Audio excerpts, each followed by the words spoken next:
హైదరాబాద్ లో largest cred and non stop property show ఈ నెల 9, 10, 11 తేదీల్లో కొంపల్లిలో. తెలుగు సినిమా డైరెక్టర్ కొమరి జానకిరామ్ ఆత్మహత్య చేసుకున్నారు. ఓయోలో రూమ్ తీసుకుని ఉరివేసుకుని ప్రాణాలు తీసుకున్నారు.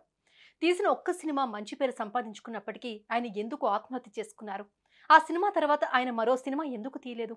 అసలు ఆయన ఆత్మహత్యకు కారణం ఏంటి?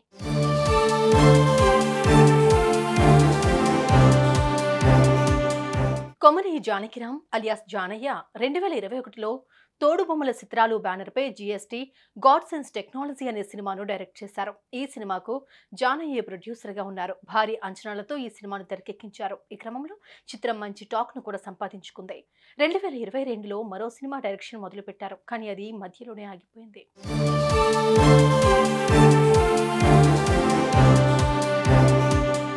కాగా జానయ్య జీఎస్టీ సినిమా డైరెక్టర్కు ముందు 10th class director Chandu, senior director Uday Bhaskar, Posani కృష్ణమురళితో పాటు పలు తమిళ డైరెక్టర్ల దగ్గర అసిస్టెంట్ డైరెక్టర్గా, అసోసియేట్ డైరెక్టర్గా, అలాగే కో డైరెక్టర్గా పనిచేశారు. వీరి దగ్గర పని నేర్చుకుని డైరెక్టర్ అవ్వాలన్న కలను తన సొంత కథతో సాకారం చేసుకున్నారు.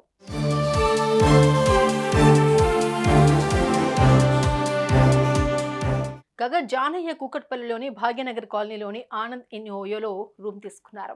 అక్కడ ఫ్యాన్ కురివేసుకుని ఆత్మహత్య చేసుకున్నారు. చాలా సేపటి నుంచి ఆయన బయటకు రాకపోవడంతో ఓయో సిబ్బంది రూమ్ తెరిచి చూడగా ఆయన ఉరికి వేలాడుతూ కనిపించారు. వెంటనే పోలీసులకు సమాచారం ఇవ్వడంతో ఘటనా స్థలానికి చేరుకుని దర్యాప్తు చేపట్టారు. జానయ్య మృతి విషయాన్ని కుటుంబ సభ్యులకు తెలియజేశారు. మృతదేహాన్ని పోస్టుమార్టానికి తరలించారు.